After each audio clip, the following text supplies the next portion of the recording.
तो अब हम करते हैं चेक पॉइंट 4।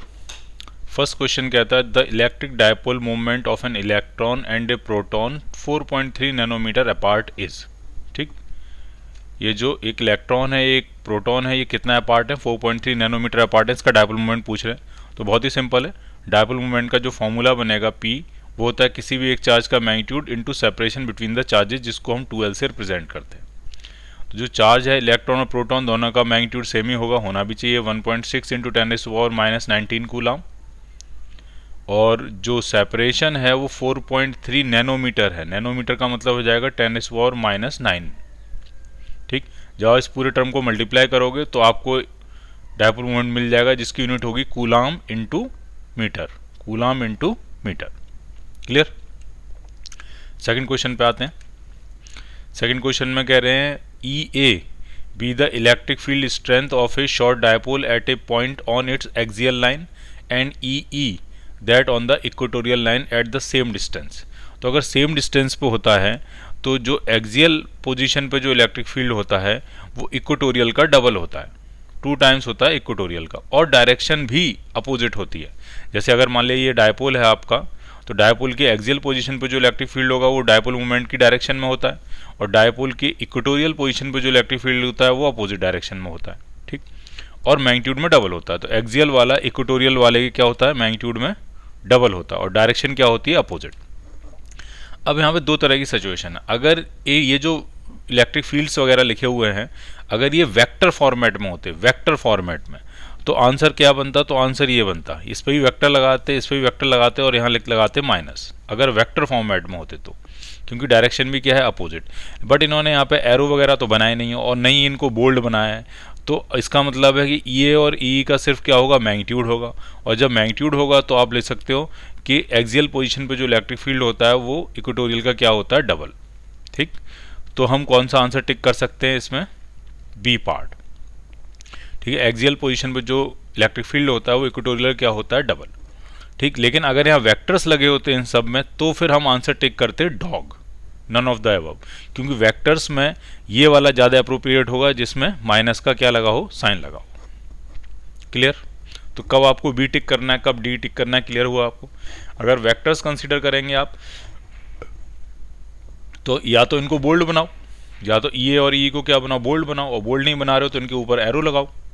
तो हम क्या टिक करेंगे? None of the above, none of these. ठीक, और अगर आपने ना इनको बोल्ड बनाया है, नहीं इन पे एरो लगाए हैं, तो हम इनका मैग्नीट्यूड समझेंगे, और जब हम मैग्नीट्यूड समझेंगे तो फिर हम मैग्नीट्यूड वाला टिक करेंगे कि एक्सियल पोजीशन पे जो इलेक्ट्रिक फील्ड होता है वो इक्वेटोरियल का क्या होता है? डबल होता है।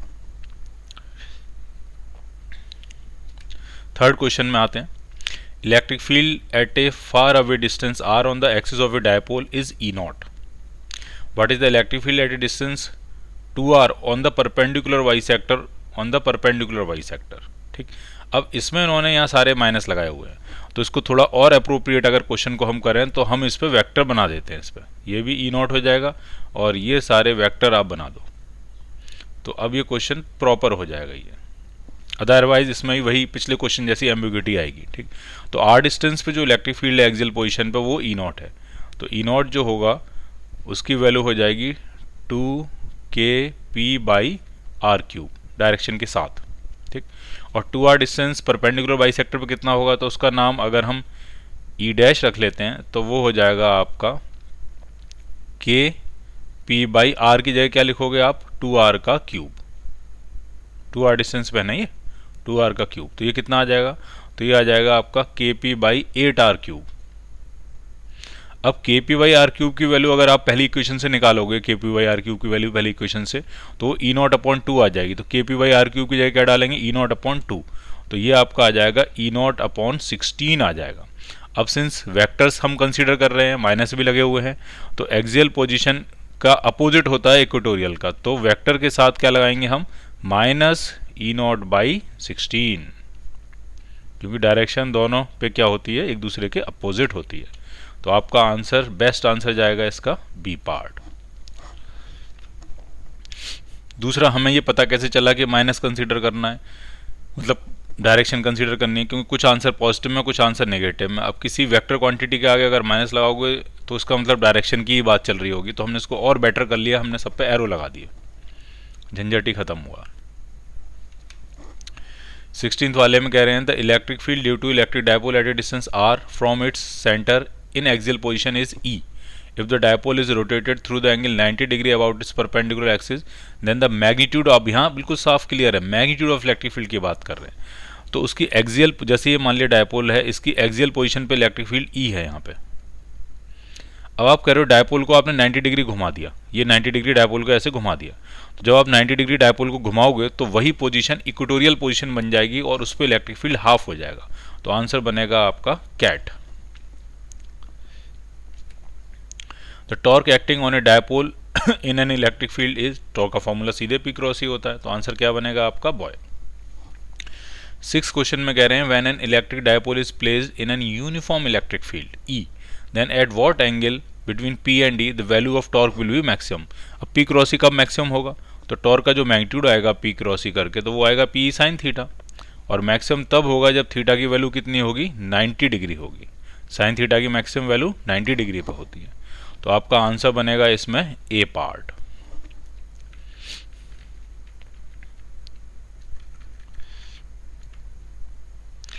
नेक्स्ट क्वेश्चन, इसमें कह रहे हैं an electric dipole is kept in non uniform electric field है. तो नॉन यूनिफॉर्म इलेक्ट्रिक फील्ड में टॉर्क भी लगेगा और फोर्स भी लगेगा. यूनिफॉर्म इलेक्ट्रिक फील्ड में नेट फोर्स जीरो हो जाता है तो सिर्फ टॉर्क लग पाता है. लेकिन अगर नॉन यूनिफॉर्म इलेक्ट्रिक फील्ड है, ये दोनों पॉइंट आपको ध्यान रखने हैं. अगर यूनिफॉर्म इलेक्ट्रिक फील्ड होगा तो नेट फोर्स जीरो होगा और टॉर्क लगेगा. टॉर्क का फॉर्मूला क्या होता है, पी क्रॉस ई. लेकिन अगर नॉन यूनिफॉर्म इलेक्ट्रिक फील्ड है तो फोर्स भी लगेगा और टॉर्क भी लगेगा. ठीक है, तो एक फोर्स भी लगेगा एंड ए टॉर्क. तो आंसर इसका बेस्ट आंसर बनेगा ए पार्ट. 8th क्वेश्चन में कह रहे हैं an electric dipole of moment P is place normal to the lines. Normal to the lines मतलब परपेंडिकुलरली रखा है. Then the work done in deflecting it through an angle 180 degree. तो पहले आप डायग्राम समझो ध्यान से क्या है. जैसे मान लिया ये आपका इलेक्ट्रिक फील्ड है, ठीक, और आपने डायपोल जो रखा है उसके परपेंडिकुलर रखा हुआ है, मतलब इस तरह से आपने इसको डायपोल को रखा हुआ है 90 डिग्री पे एंगल पे. ये डायपोल मूवमेंट है और इसको 180 डिग्री घुमा दे रहे हो, मतलब आप इस स्टेट में पहुंचाना चाह रहे हो और पूछ रहे हैं वर्क डन कितना होगा. तो इनिशियल वर्क डन जो होता है वो होता है increase in potential energy. That means final potential energy minus initial potential energy. ठीक, तो फाइनल का formula minus P E cos. अब अगर आप इनिशियल स्टेट में देखोगे तो भी एंगल 90 है, और जब आपने 180 डिग्री घुमा दिया तो फाइनल स्टेट में भी एंगल कितना है आपका 90 डिग्री है. तो फाइनल स्टेट की पोटेंशियल एनर्जी भी cos 90 से आने वाली है, माइनस इनिशियल स्टेट की पोटेंशियल एनर्जी भी cos 90 से ही आने वाली है. या अगर आपको बहुत मन हो तो आप cos 270 भी ले सकते हो, उससे कोई फर्क नहीं पड़ने वाला है, क्योंकि cos 90 भी जीरो होता है, cos 270 भी क्या होता है, जीरो. तो वर्क डन भी क्या हो जाएगा, जीरो.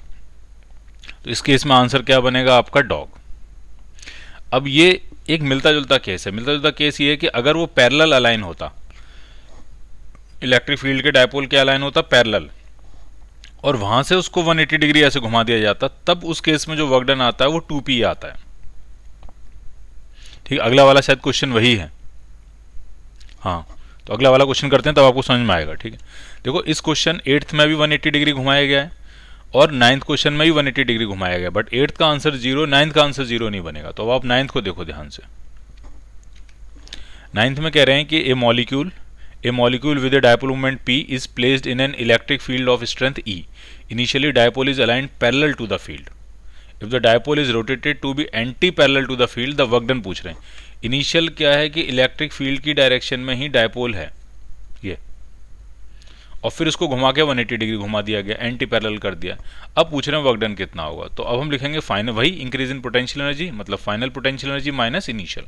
फाइनल क्या लिखोगे, minus P E cos 180 degree, ये फाइनल पोटेंशियल एनर्जी होगी. माइनस इनिशियल क्या होगी, माइनस पी ई कॉस 0. अब कॉस 180 खुद -1 होता है और माइनस पे माइनस लग के ये पी हो जाएगा, और ये दोनों cos 0 1 होता है, cos 0 की वैल्यू क्या होती है 1, और ये माइनस आपस में फिर से क्या हो जाएंगे, प्लस हो जाएंगे, प्लस पी. तो इस केस में देखिए आंसर कितना आएगा, 2p आएगा. तो पैरेलल से अगर एंटी पैरेलल पहुंचाना है तो 2p है, और अगर परपेंडिकुलर है पहले से और वापस 180 डिग्री घुमा के दोबारा से परपेंडिकुलर ही हो जाएगा, तो आंसर क्या बनेगा आपका 0 बनेगा। तो ये डिफरेंस है क्वेश्चन नंबर 8 और क्वेश्चन नंबर 9 में। 10th में आ जाते हैं। 10th में कह रहे हैं 2 अपोजिट एंड इक्वल चार्जेस दिए हैं, कितने डिस्टेंस पर रखे हैं वो भी दिए हैं आपको, और dipole is placed in an external field, वो इलेक्ट्रिक फील्ड भी दिया है। मैक्सिमम टॉर्क और वर्क डन पूछ रहे हैं 180 डिग्री घुमाने में, ठीक है। अब ऐसा कुछ लिखा नहीं है कि कहाँ से घुमाने में, कहाँ से 180 डिग्री घुमाने में, ठीक है। तो यहाँ लिखा होना चाहिए कि 180 डिग्री घुमा तो रहे हैं, कहाँ से घुमा रहे हैं, तो यहाँ लिखा होना चाहिए, ठीक है। 0 डिग्री टू 180 डिग्री क्लियर होना चाहिए आपको। तो यहाँ आप साइड में लिख लो 0 डिग्री टू 180 डिग्री। तो मैक्सिमम टॉर्क कितना होता है, तो मैक्सिमम टॉर्क तो होता है P क्रॉस ई, मतलब P sine theta. Sine theta की वैल्यू आप थीटा की 90 डालोगे तो P आ जाएगा, ये होगा मैक्सिमम टॉर्क। तो पहले P निकालना होगा। P कैसे निकालोगे, charge into separation between the charges, ठीक है। तो आपको चार्ज भी दिया गया है और दोनों के बीच का सेपरेशन भी दिया है, सेंटीमीटर में दिया है, इसको मीटर में कन्वर्ट कर लेना भाई। तो ये आ जाएगा डायपोल मूवमेंट, और इलेक्ट्रिक फील्ड से सिंपल मल्टीप्लाई करके आपको मैक्सिमम टॉर्क आ जाएगा, ठीक। दूसरी बात कि वर्क डन कितना होगा, 180 डिग्री घुमाने में हमने स्पेसिफाई कर लिया 0 से 180, तो इसका मतलब वो वर्क डन होगा, अभी हमने जो क्वेश्चन सॉल्व किया था 2p। तो जो यहाँ से मैक्सिमम टॉर्क की वैल्यू आई है उसको डबल कर दोगे आप, तो आपको क्या मिल जाएगा, वर्क डन मिल जाएगा, ठीक। तो इतनी सी इन्फॉर्मेशन से आप आंसर टिक कर सकते हो कि मैक्सिमम टॉर्क का जो भी आंसर आएगा उसका डबल वर्क डन होगा। तो इसमें कौन सा मैच कर रहा है, तो आंसर डॉग हो जाएगा कि मैक्सिमम टॉर्क का जो भी डबल करोगे तो वो वर्क डन आना चाहिए, तो आंसर क्या बन जाएगा आपका डॉग। क्लियर।